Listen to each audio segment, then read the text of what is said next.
بسم اللہ الرحمن الرحیم وَكَذَلِكَ قَوْلُهُ تَعَالَى أُحِلَّ لَكُمْ لَيْلَةَ الصِّيَامِ الرَّفَثُ إِلَى نِسَائِكُمْ. کہاں تک؟ اللہ رب العزت کے اس فرمان ثُمَّ أَتِمُّوا الصِّيَامَ إِلَى اللَّيْلِ تک. یہ آیت کریمہ اس لیے لائی گئی ہے تاکہ یہ بات بتا دی جائے کہ روزے دار کے لیے رمضان کی راتوں میں کھانا پینا اور جماع یہ تینوں چیزیں کیا ہیں؟ جائز ہیں. کھانا پینا جس طریقے سے رمضان کی راتوں میں روزے دار کے لیے کھانا جائز پینا جائز، اسی طریقے سے رمضان کی راتوں میں انسان کے لیے جماع کرنا بھی کیا ہے؟ جائز. تو یہ آیت کریمہ انہی تینوں کے جواز کو بتانے کے لیے لائی گئی ہے. لہذا ان تینوں چیزوں کے تعلق سے یہ آیت کریمہ کیا ہوگی؟ عبارت النص ہوگی. اس لیے کہ عبارت النص کہتے ہیں جس کی وجہ سے کلام لایا گیا ہو. تو یہ جو آیت کریمہ لائی گئی ہے وہ کس بات کو بتانے کے لیے لائی گئی ہے؟ اسی بات کو بتانے کے لیے لائی گئی ہے کہ رمضان کی راتوں میں کھانا بھی جائز، پینا بھی جائز، جماع بھی جائز. ان تین باتوں کو بتانے کے لیے لائی گئی. لہذا ان تین باتوں کو بتانے کے تعلق سے آیت کریمہ کیا کہلائے گی؟ عبارت النص کہلائے گی. ٹھیک. اس آیت کریمہ میں اللہ رب العزت نے اولاً ان تینوں چیزوں کے جواز کو بتایا، پھر آخر میں اللہ رب العزت نے ارشاد فرمایا ثم اتموا الصیام الی اللیل، پھر روزے کو رات تک پورا کرو. پھر روزے کو رات تک پورا کرو. کب سے روزہ آپ کو پورا کرنا ہے؟ رات تک. اللہ رب العزت نے اس آیت کریمہ میں ارشاد فرمایا کلوا واشربوا حتى يتبين لكم الخيط الابيض من الخيط الاسود من الفجر. یعنی کہ جو سحری کا وقت ہمارے معاشرے میں کہلاتا ہے اس وقت اخیر تک، یعنی کہ جو سحری کا وقت ہے، جو سحری کا آخری وقت ہے، آخری وقت، اس وقت اخیر تک کھانا بھی جائز، پینا بھی جائز اور جماع بھی کرنا جائز. لیکن اس سحری کے وقت ختم ہونے کے بعد دن کا جیسے ہی پہلا حصہ آئے گا، پہلا جز آئے گا، اب اس پہلے جز سے روزہ رکھنے کا حکم اس لیے کہ اللہ رب العزت نے ارشاد فرمایا ثم اتموا الصیام الی اللیل. اب کیا کرو تم؟ روزے کو رات تک پورا کرو. ارے کھانے پینے جماع کا حکم اللہ رب العزت نے کب تک دیا؟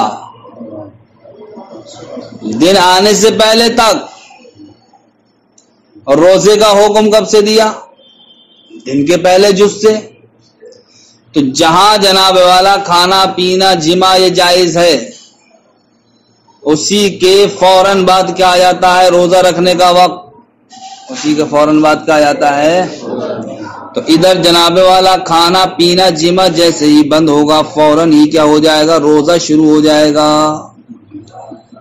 کھانا پینا جماع اس وقت کا یا اس کی اجازت کا جیسے ہی اینڈ ہوگا، ٹھیک، ان تینوں چیزوں کی اجازت کی جیسے انتہا ہوگی وہیں سے جناب والا روزے کا وقت کیا ہوتا ہے؟ شروع ہوتا ہے. وہیں سے روزے کا وقت شروع ہوتا ہے.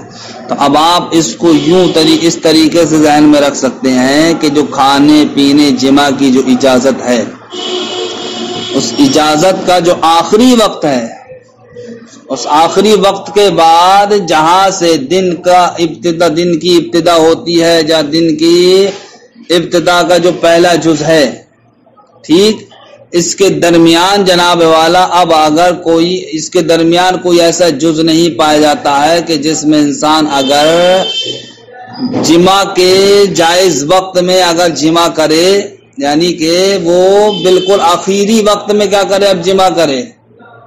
جو جماع کا جواز تھا جس وقت میں صبح صادق آپ مان لیجئے، ٹھیک، کیا مان لیجئے آپ؟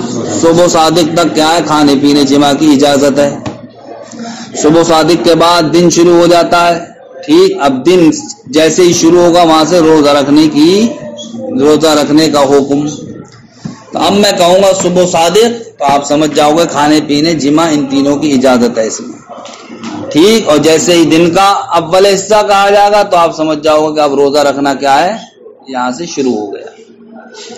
تو اب بتانا میں یہ چاہ رہا ہوں، یا مصنف بتانا یہ چاہ رہے ہیں کہ یہ آیت کریمہ اس بات کے جواز کے نہیں لائی گئی کہ رمضان کی راتوں میں کھانا پینا جمع کیا ہے، جائز ہے. اس تعلق سے آیت کریمہ کیا ہو گئی، عبارت النص ہو گئی.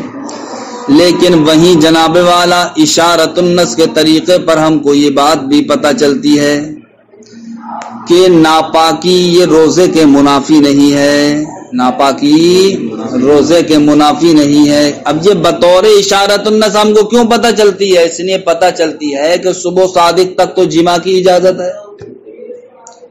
صبح صادق ختم ہوا، جیسے ہی دن کا اول جز آیا، یہاں سے روزہ رکھنے کا حکم، دن کے اول جز سے روزہ رکھنے کا حکم، اور صبح صادق کے آخری وقت تک جمع کی اجازت. اب اگر کسی انسان نے صبح صادق یعنی کہ سحری کے آخری وقت میں کیا کیا، جمع کیا، تو اب جمع کرنے کی وجہ سے وہ ناپاک ہو گیا یا نہیں ہو گیا؟ آخری جز میں کیا تو کوئی گناہ کیا اس نے، وقت اجازت میں یعنی کہ وقت مباح میں اس نے کیا ہے جمع، اس لیے اس کے لیے کیا ہے، جائز ہے. لیکن اب اس وقت کے فوراً ختم ہوتے ہی کیا ہو گیا، روزہ رکھنے کا وقت شروع ہو گیا. تو اب بتاؤ روزہ رکھنے کے وقت کے جز اول اور ادھر جو جمع کا جواز کا جو وقت اخیر تھا، ان دونوں وقتوں کے درمیان کیا کوئی ایسا وقت ہے جس میں انسان غسل کر کے اپنی ناپاکی کو دور کر سکتا ہے؟ بتائیے. مثلا 3:45 پر سحری کا وقت ختم ہو رہا ہے، ٹھیک. اب یہیں سے جناب والا روزہ رکھنے کا وقت بھی تو شروع ہو رہا ہے.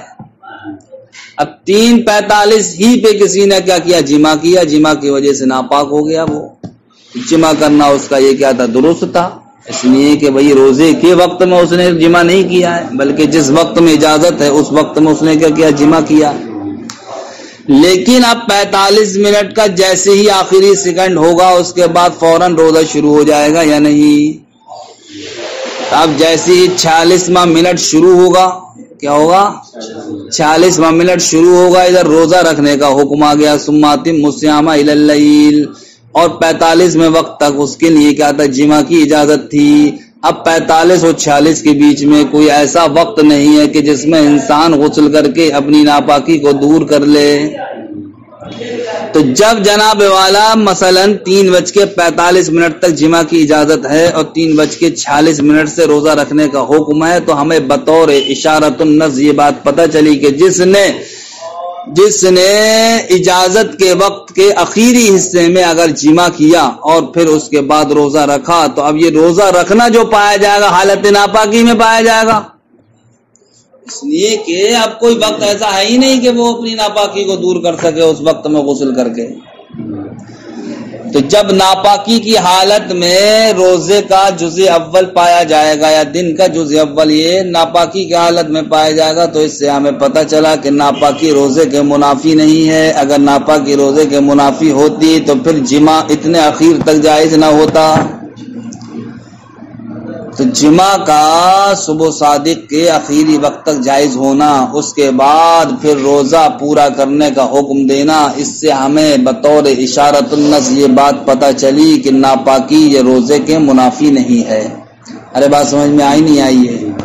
تو آیت کریمہ لائی گئی تھی کھانے پینے جمع کے جواز کو بتانے کے لیے کہ رمضان کی راتوں میں کھانا پینا جمع یہ کیا ہے، جائز ہے. تو جس کے لیے کلام لایا جائے اس کو کیا کہا جاتا ہے، عبارت النص کہا جاتا ہے، ٹھیک.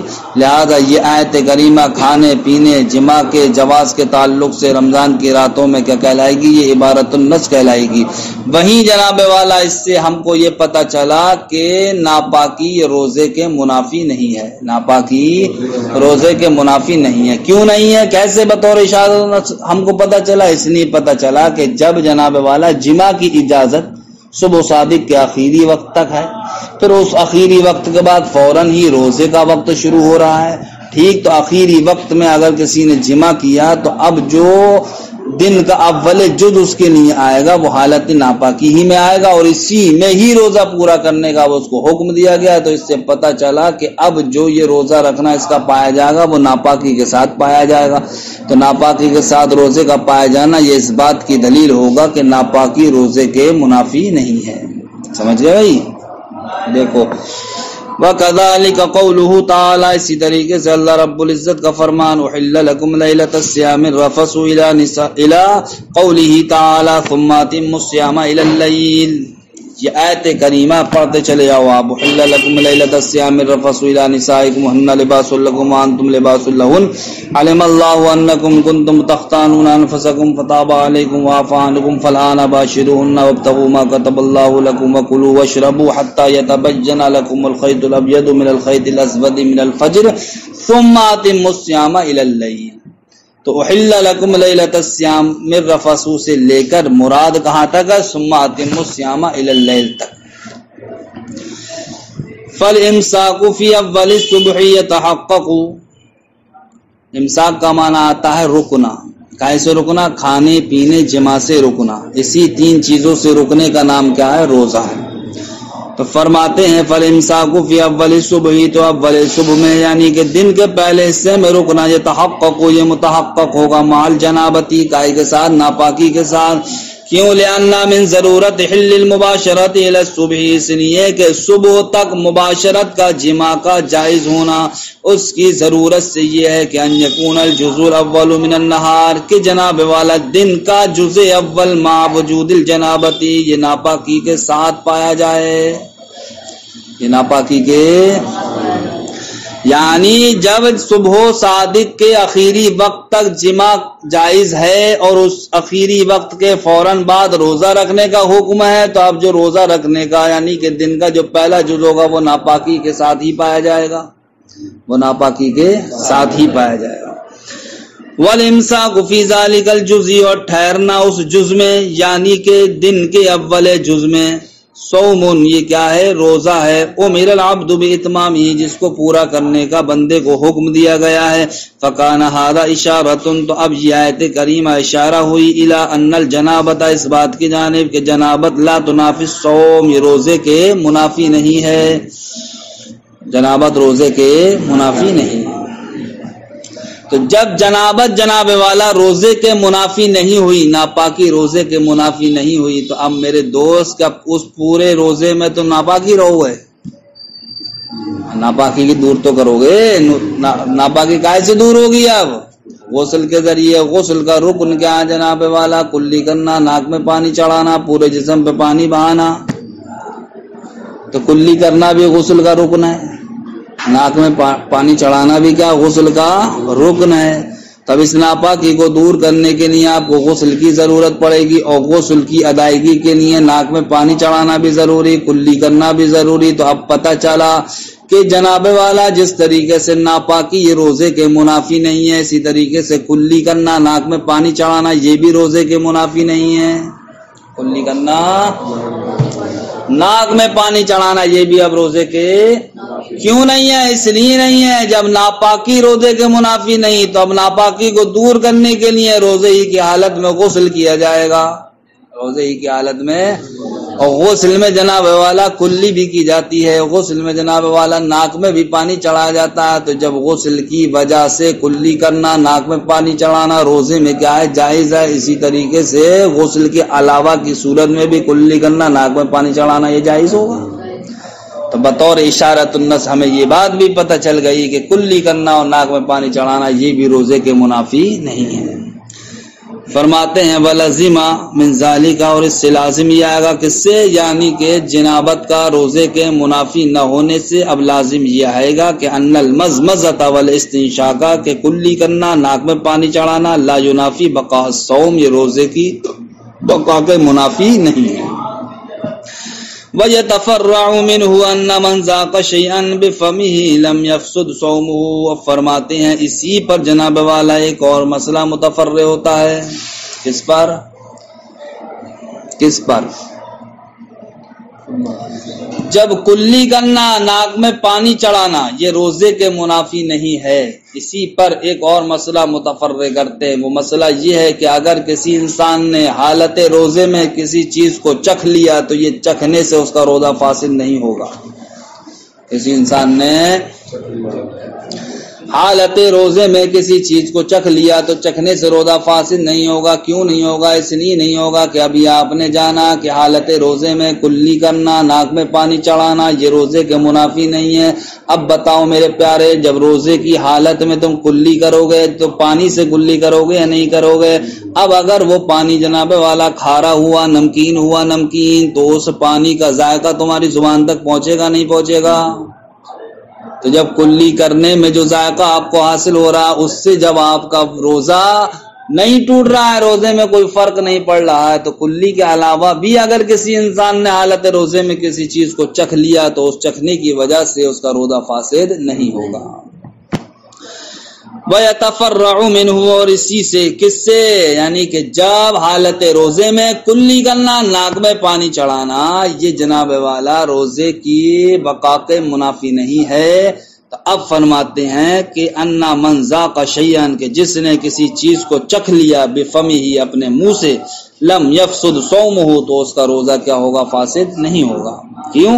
فَإِنَّهُ، اس لیے کہ لو كان الماء مالحا، اگر پانی کیا ہو؟ نمکین ہو، یجدو طعمه عند المزمزتی، تو وہ کلی کے وقت اس کے ذائقے کو پائے گا، لا یفسد به الصوم، تو اس کی وجہ سے روزہ فاسد نہیں ہوگا۔ سمجھے؟ جب اس کی وجہ سے روزہ فاسد نہیں ہوگا تو اب کسی اور چیز کو اس نے اگر چکھ لیا، چکھنے کی وجہ سے اس کی زبان پر اس چیز کا کیا ہوا؟ اثر اس کو محسوس ہوا، تو اب اس چیز کو چکھنے کی وجہ سے بھی روزہ کیا ہوگا؟ فاسد نہیں ہوگا۔ فرماتے ہیں جناب والا ثم اتم الصیام الی اللیل، اور اس سے پہلے کھانے پینے جمع کا حکم۔ اسی سے بطور اشارۃ النص ہم کو یہ بات بھی پتہ چلتی ہے کہ اگر حالت روزے میں کسی کو احتلام ہو گیا، کیا ہو گیا؟ احتلام ہو گیا، یا جناب والا اس نے حجامہ لگوا لیا، یا جناب والا اس نے تیل لگا لیا، تو اب ان تینوں چیزوں کی وجہ سے اس کا روزہ فاسد نہیں ہوگا۔ کیوں نہیں ہوگا؟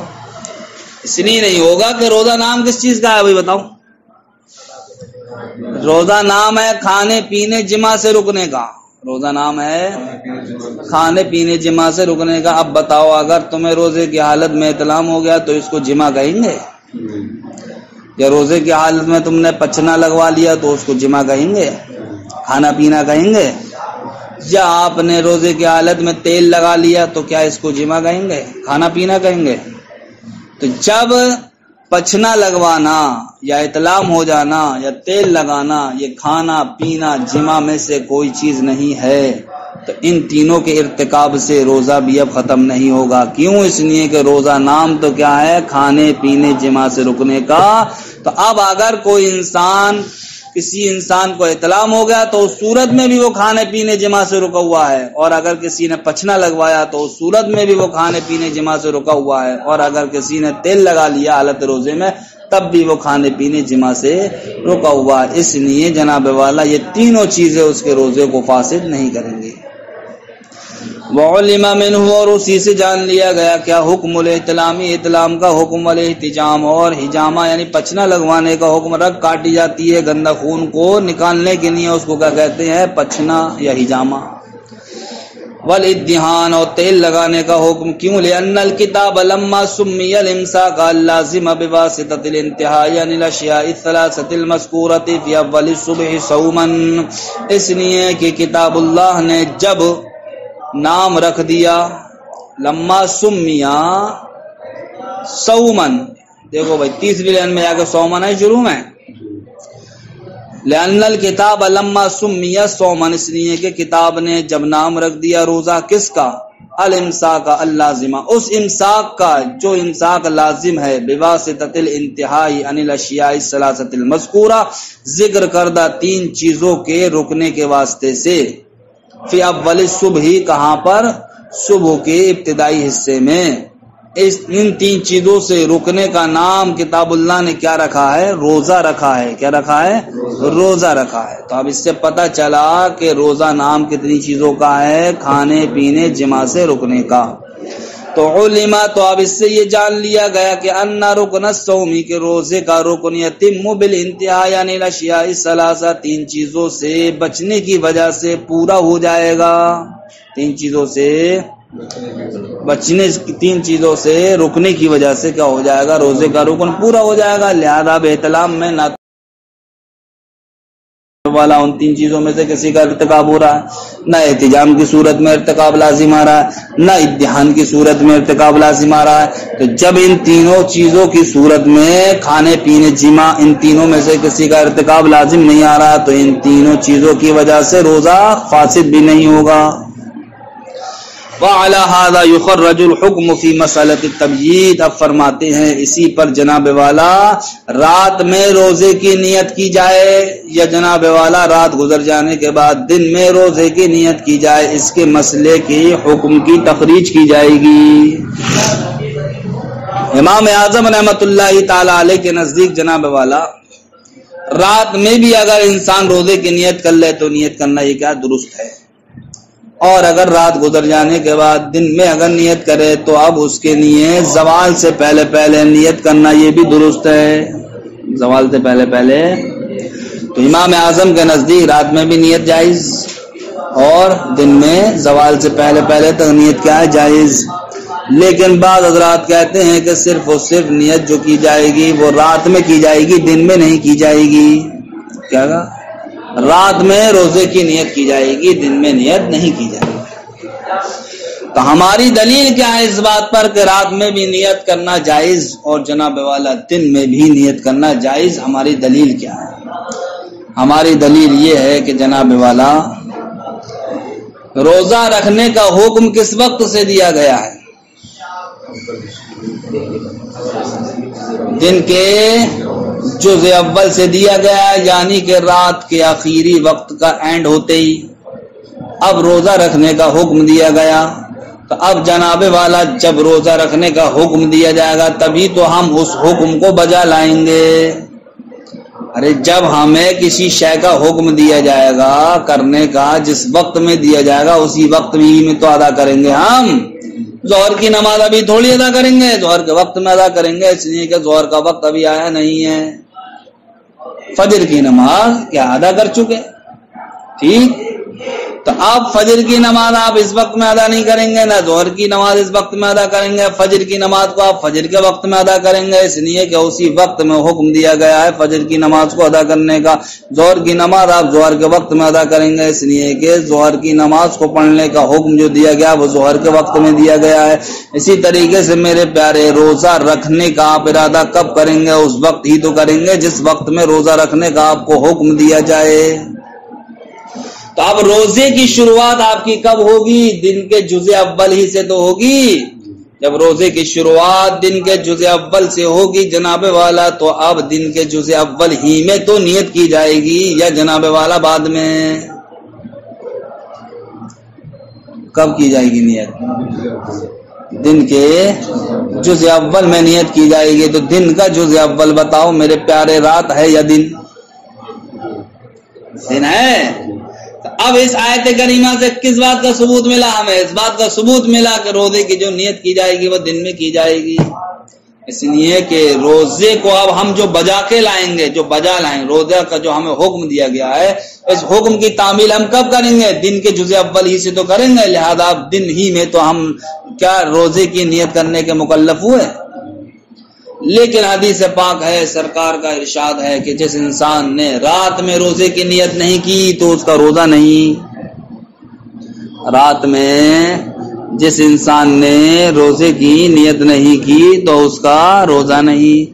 تو حدیث پاک یہ بتاتی ہے کہ رات میں نیت کی جائے، آیت قرآنیہ کیا بتاتی ہے؟ دن میں نیت کی جائے۔ تو اب ہم کس طریقے سے ان دونوں کے درمیان تطبیق دیں؟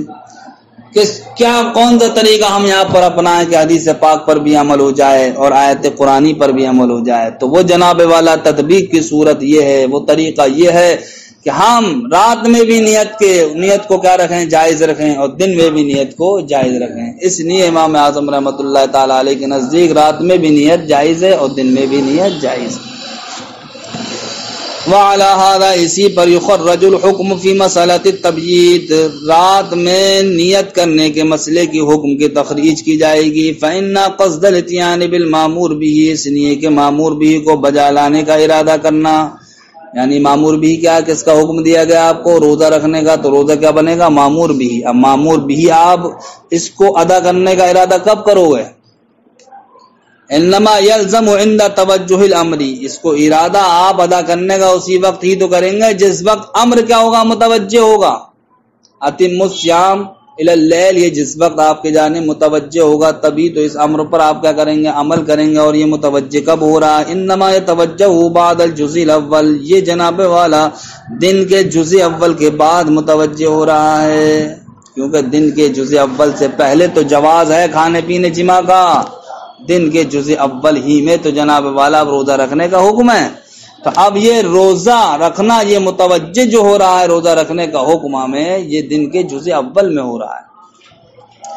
لقولہ تعالی، اللہ رب العزت کے اس فرمان کی وجہ سے ثم اتموا الصیام الی اللیل، لہذا آیت کریمہ سے یہ بات ثابت ہوئی کہ ہم نیت کب کریں گے؟ دن میں کریں گے۔ لیکن حدیث پاک سے کیا بات ثابت ہوتی ہے کہ نیت روزے کی رات میں کی جائے۔ تو اب دونوں اوپر عمل کیسے کریں گے آپ؟